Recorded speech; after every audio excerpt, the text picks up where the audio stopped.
आज का lecture start करते हैं।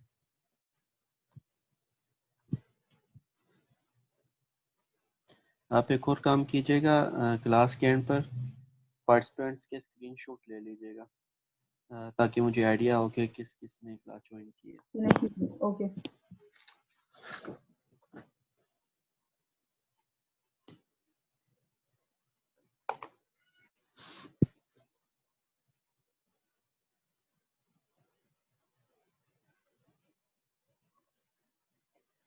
सबसे पहले टेम्पलेट बनाते हैं।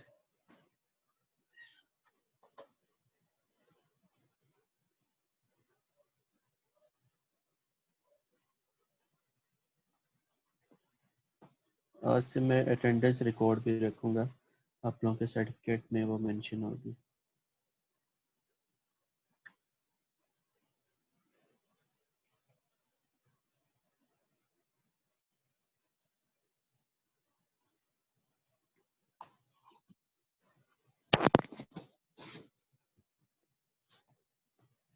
आज हम वर्ड आइन करेंगे। सबसे पहले हम जो इंडिविजुअल आइन है वो लिखते हैं कि अकेला आइन अगर किसी लफ्ज़ में आता है, आगाज़ होता है, या आप लोगों ने सेपरेट लिखना है तो किस तरह लिखेंगे। ये हमारा फर्स्ट स्ट्रोक में कंप्लीट होगा।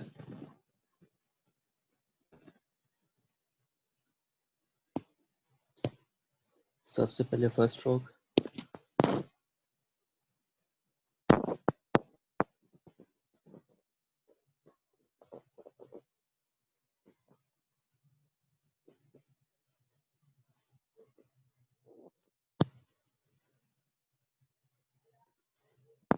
सेकंड स्ट्रोक,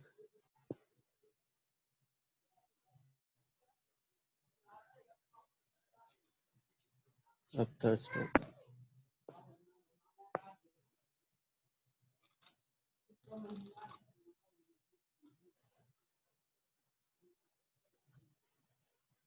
और ये फोर्थ है।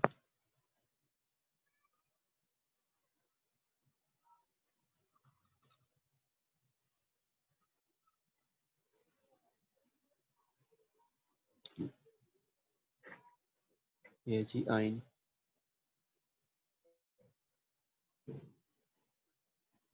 ये हमारा आएगा 2 कट में, मतलब इसकी लंबाई, इसको इतना खुला रखना कि इसमें एक डॉट आ जाए।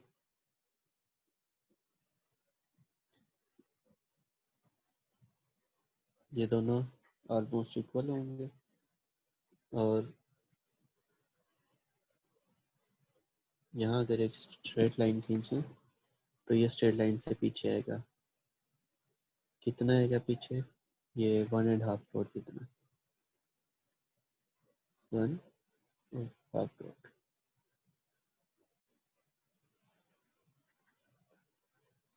इसका जो थर्ड स्ट्रोक है ये एंड होता है हमारे लास्ट डॉट पे।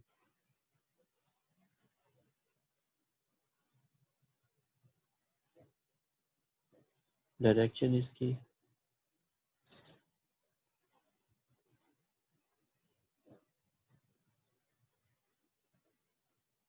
थर्ड स्ट्रोक की ये डायरेक्शन है,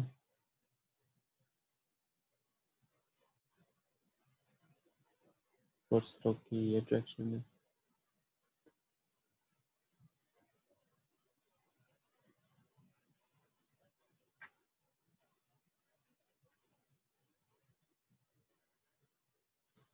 ओवरऑल शेप इस तरह की है। अब मैं थोड़ा इसको एक्सप्लेन करता हूँ।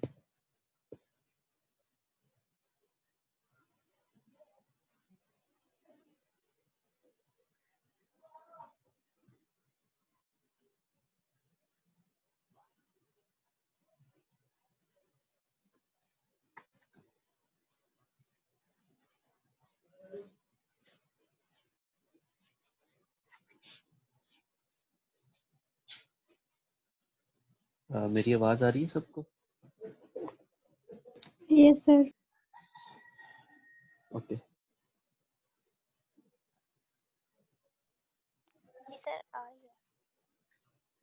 ठीक है, देखिए स्टार्टिंग में आपने जो फर्स्ट स्ट्रोक स्टार्ट करना है, वो आप करेंगे थर्ड स्ट्रोक से स्टार्ट, थर्ड डॉट से। ठीक है, ये हमारा थर्ड डॉट है। यहाँ से हम लाइन ऊपर को खींचेंगे, बिल्कुल स्ट्रेट लाइन नहीं है, हल्की सी टेढ़ी है बिल्कुल। एक मैं लाइन लगा लेता हूँ यहाँ स्ट्रेट, आप लोगों को आइडिया हो जाएगा।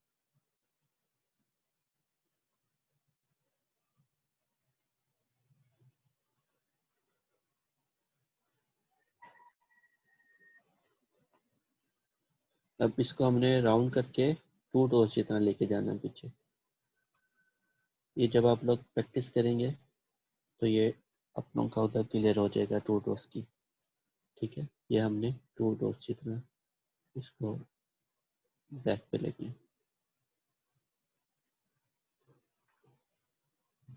कलम का वही एंगल जो मैं हर दफ़ा बताता हूँ, उसी एंगल पे आपने, अब इसको, ये स्ट्रेट लाइन है,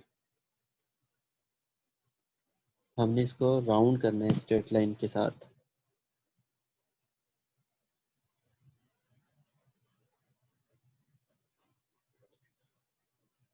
फर्स्ट स्ट्रोक की यहाँ से जो दूर होगा ऑलमोस्ट वन डॉट,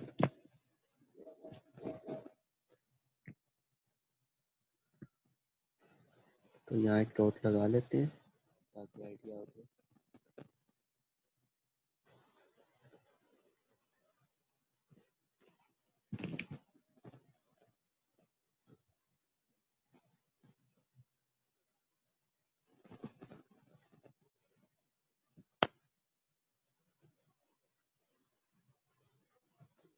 ठीक है, ये हमारा लास्ट डॉट है।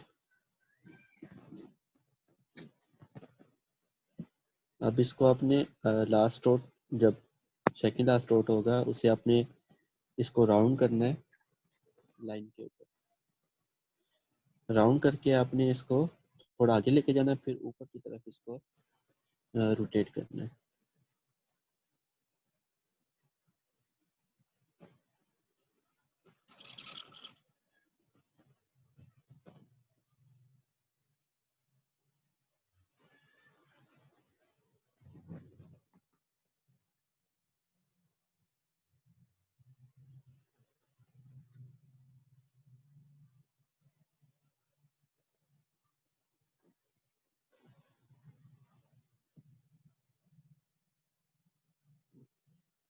ठीक है, क्लियर हो गया आइन इंडिविजुअल किस तरह लिखते हैं।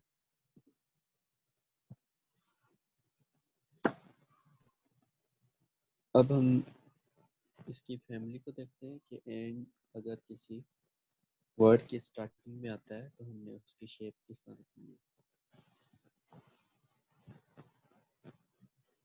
सर जो मैं आइन लिख रही हूँ ना, तो उसका तो टोटली शेप ही चेंज हो गई है। ये काफी डिफिकल्ट लग रहा है। आपका कहाँ से चेंज हुआ है? सर ये सारा ही चेंज हो गया है।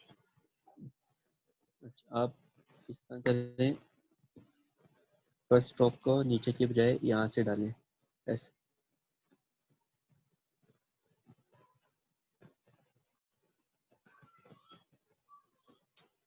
ठीक है, फर्स्ट स्ट्रोक इस तरह डालें ताकि थोड़ा इजी है, क्योंकि यहाँ से बैकवर्ड मूव करना थोड़ा मुश्किल होता है। देन आपने इसको हल्का सा राउंड शेप में डालना है, बिल्कुल राउंड नहीं करना, हल्का सा राउंड, ठीक है। बस इतना सा राउंड। देन आपने एक कर्व बनानी है इस तरह की ठीक। कर्व।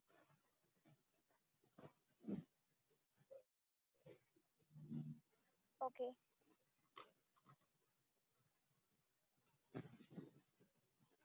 ये कर्व बन जाएगी, उसके बाद लास्ट स्ट्रोक तो इसी है।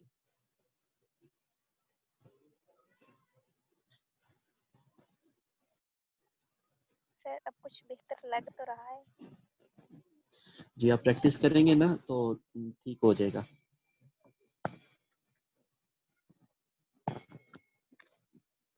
ठीक है।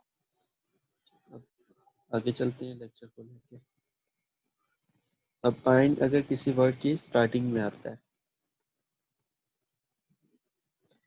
ओवरऑल शेप इसकी स्टार्टिंग वाली सेम रहेगी।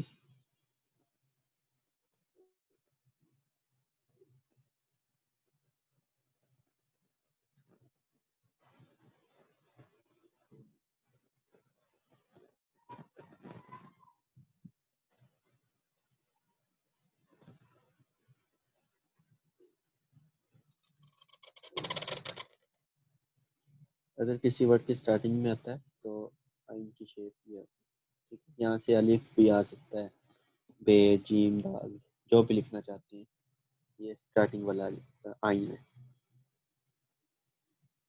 ठीक है। किसी वर्ड की अगर शुरू में आता है तो ये लिखें।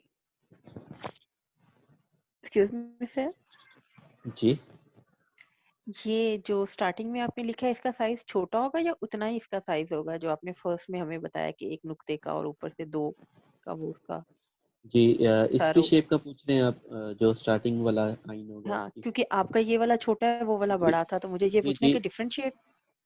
जी जी, इसमें ये छोटा होगा, इसमें ऑलमोस्ट हाफ डॉट, ये जो राउंड होता है ये फुल डॉट से छोटा होता है। मीन्स कि जब अकेला लिखा जाएगा तो वो बड़ा लिखा जाएगा और जब किसी बड़ा वर्ड लिखा के जाएगा। साथ तो वो छोटा हो जाएगा। तो अब इसके जी ऊपर से सर का कद कितना होगा, कितने वो डॉट होगा? जी, ये 1.5 डॉट है, 1.5 डॉट।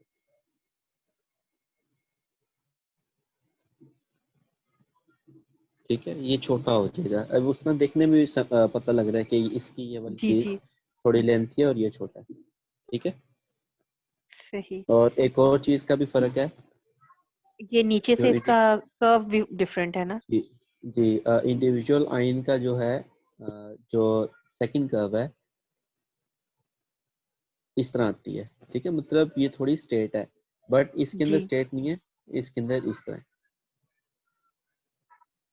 ये जो आप हम जर्नल लिखते हैं जो उर्दू, उसमें इसी तरह होता है, वो नुक्ते को लंबा करके उसको आइन का ये सेकंड वाला हिस्सा बनाया जाता है। जी, तो ये दोनों मुख्तलिफ क्यों हुए? आप नस्तालीक की बात कर रहे हैं? जी हाँ, नस्तलीक में तो ये नुक्ते की तरह ही लिखा जाता है ना, और वो उसकी शेप और तरह की होती है। अब आपने जो बड़ा लिखा है उसका कर्व और है, इसका कर्व और है, क्यों? इसका रूल इस तरह का है डालने का, और इसकी ओवरऑल शेप तो ऑलमोस्ट सेम है। थोड़ा कर्व का इसलिए कि ये हमारी लाइन के मिड में आता है। अगर हम इसकी कर्व सीधी करते हैं तो इसकी शेप खराब हो जाती है, इसकी शेप अच्छी नहीं लगेगी।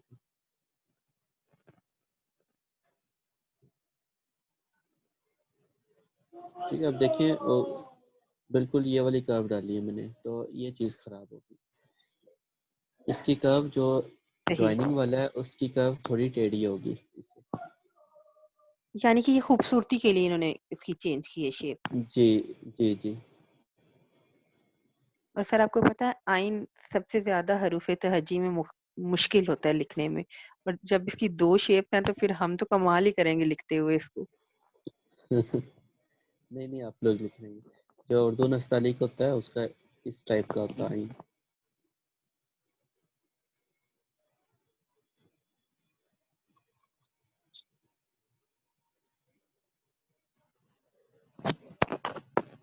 फिर शुक्र है दीवानी में ये दायरे नहीं होते, ये सबसे ज्यादा मुश्किल होते हैं, ये तो होते ही नहीं है ठीक। जी, ये उर्दू नस्तालीक वैसे मुश्किल है, बट अगर रूल्स आ जाएं तो उर्दू नस्तालीक भी मुश्किल नहीं है। खैर, हम दीवानी की बात करते हैं, क्योंकि हम दीवानी का कोर्स कर रहे हैं। इसको हम साइड पे कर देते हैं।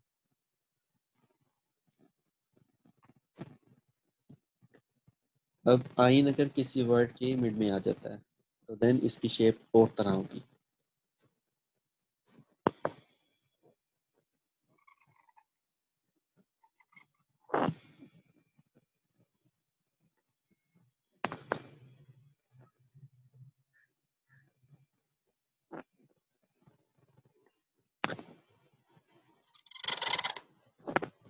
ये जी किसी वर्ड के अगर मिड में आ जाता है।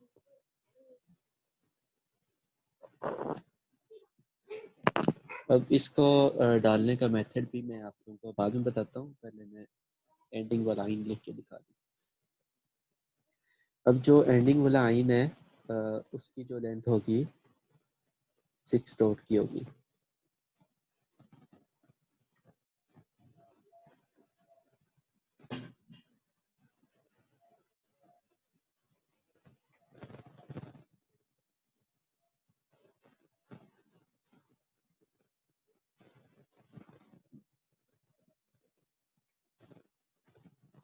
अब जो एंडिंग वाला और मिड वाला आइन है, इनकी शेप थोड़ी बहुत मिलती जुलती है। लिख के देखते हैं।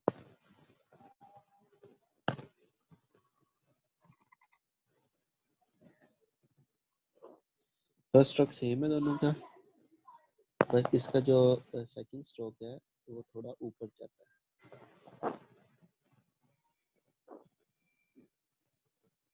देन सेम कर्व,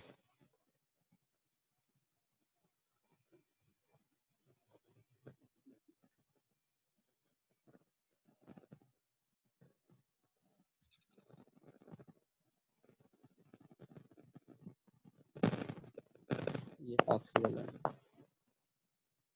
अगर आप लोग ये ठीक बना लेंगे तो ये ऑटोमेटिक ठीक हो जाएगा।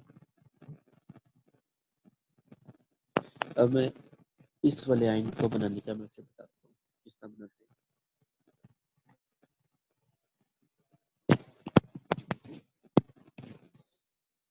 एक कर्व आप लोगों ने ड्रॉ करनी है।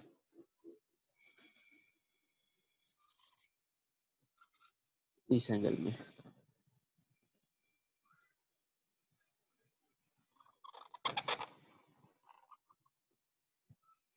कर्व ड्रॉ होगी। देन कलम को आपने इसकी नोक पे रखना है और इसको एक थोड़ा राउंड शेप में मूव करना है ऐसे।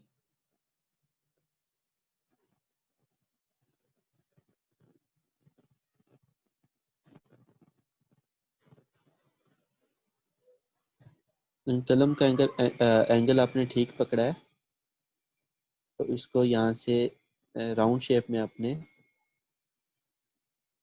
ये राउंड शेप इस तरह, इसके ऊपर वाली शेप इस तरह मूव करके आप थोड़ा नीचे को मूव करके आगे को आ जाए।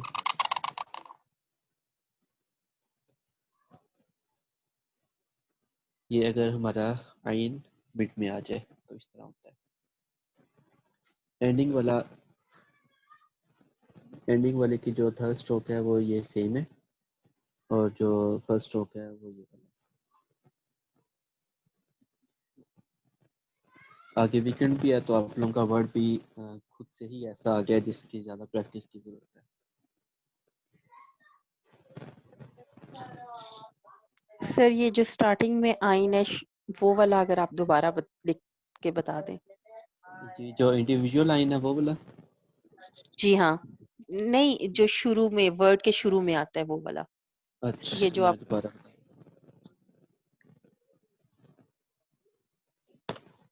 देखिए, फर्स्ट स्ट्रोक तो उसका इंडिविजुअल वाले आइन जैसा ही होगा।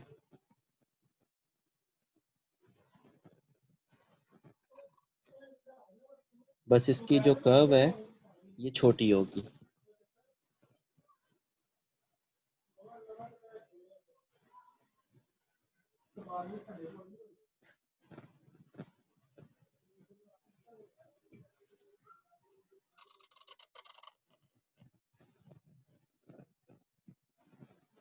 ये जगह वर्ड की किसी स्टार्टिंग में आता है तो उसकी ये शेप होगी।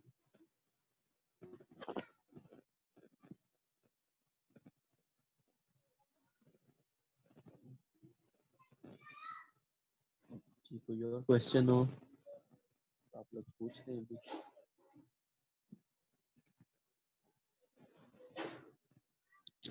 कोई सर इसके साथ जी, अगर दाल दाल लिखेंगे तो कैसे लिखेंगे?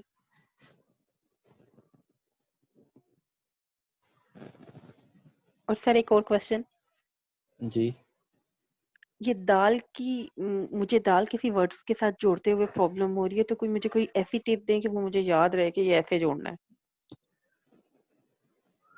जी, मैं बताता हूँ आपको। देखिए, एक बात याद रखनी है आपने, दाल को जब भी हमने किसी वर्ड के साथ ज्वाइन करना है हमने ऊपर को मूव करना है और दाल की ओवरऑल शेप आपको याद होनी चाहिए जो ज्वाइनिंग वाला दाल है।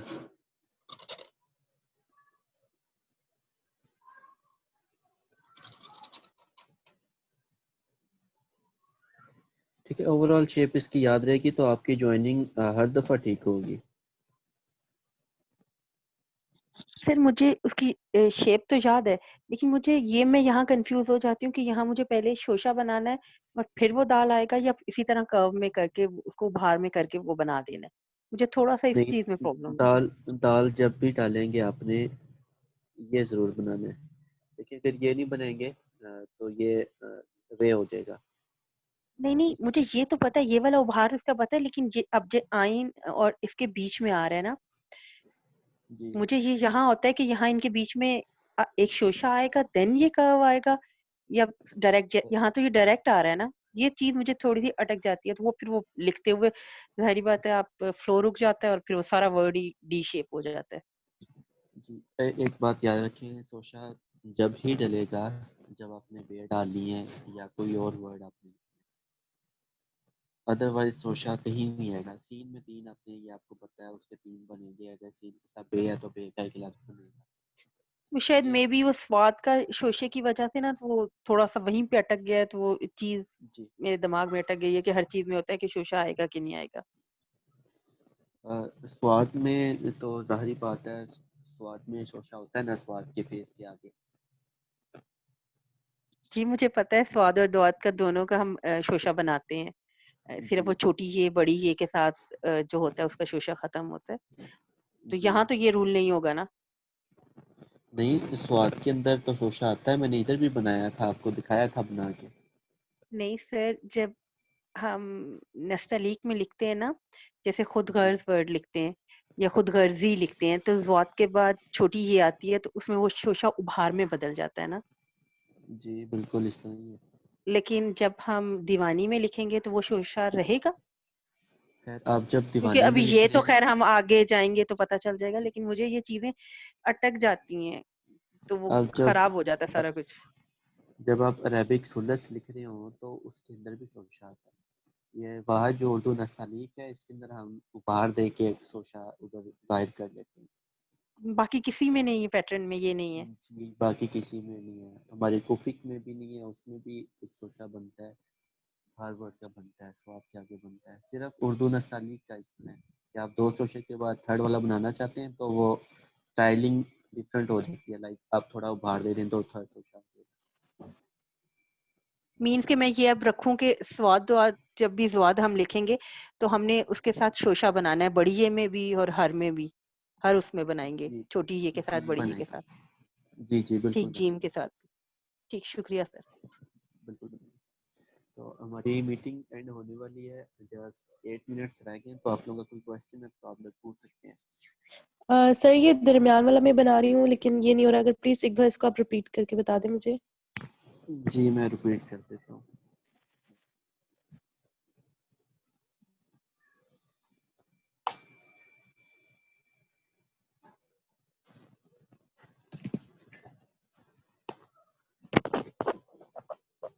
मैंने बोला था कि आप लोगों ने कर्व बनानी है।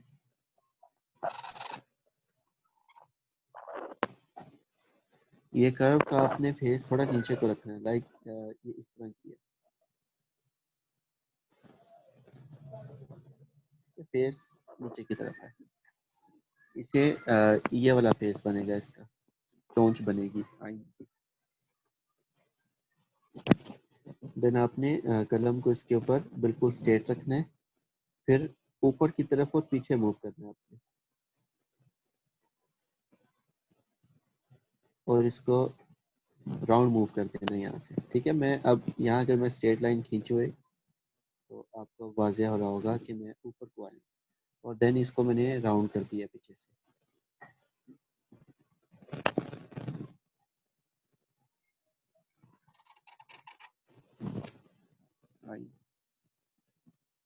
सिंपल है, जस्ट आप प्रैक्टिस करेंगे तो आप लोगों का आराम से क्लियर हो जाएगा, इतना मुश्किल नहीं है।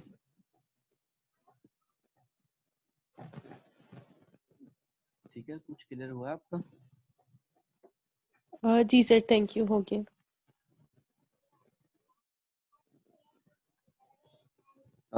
अगर आप लोग थर्ड स्ट्रोक इसका जीम की तरह डालना चाहें, जिस तरह हम जीम में डालते थे, थर्ड स्ट्रोक में आप लोगों को थर्ड स्ट्रोक की तरह